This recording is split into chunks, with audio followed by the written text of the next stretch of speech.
يا أيها الذين آمنوا لا تأكلوا الربا أضعافا مضاعفة واتقوا الله لعلكم تفلحون واتقوا النار التي أعدت للكافرين وأطيعوا الله والرسول لعلكم ترحمون وسارعوا إلى مغفرة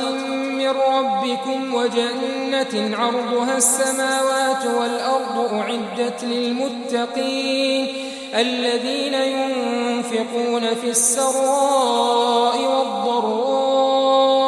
والكاظمين الغيظ والعافين عن الناس والله يحب المحسنين والذين إذا فعلوا فاحشة أو ظلموا أنفسهم ذكروا الله فاستغفروا لذنوبهم ومن يغفر الذنوب إلا الله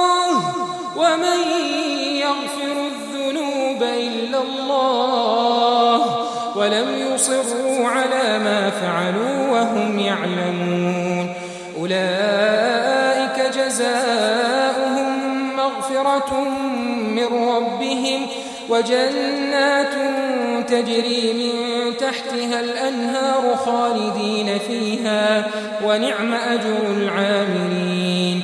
قد خلت من قبلكم سنن فسيروا في الأرض فانظروا كيف كان عاقبة المكذبين هذا بيان للناس وهدى وموعظة للمتقين ولا تهنوا ولا تحزنوا وأنتم الأعلون إن كنتم مؤمنين إن يمسسكم قرح فقد مس القوم قرح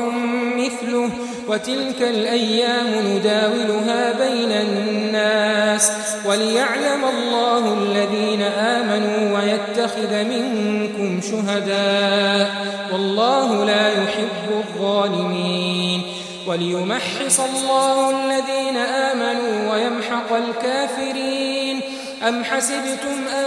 تدخلوا الجنة ولما يعلم الله الذين جاهدوا منكم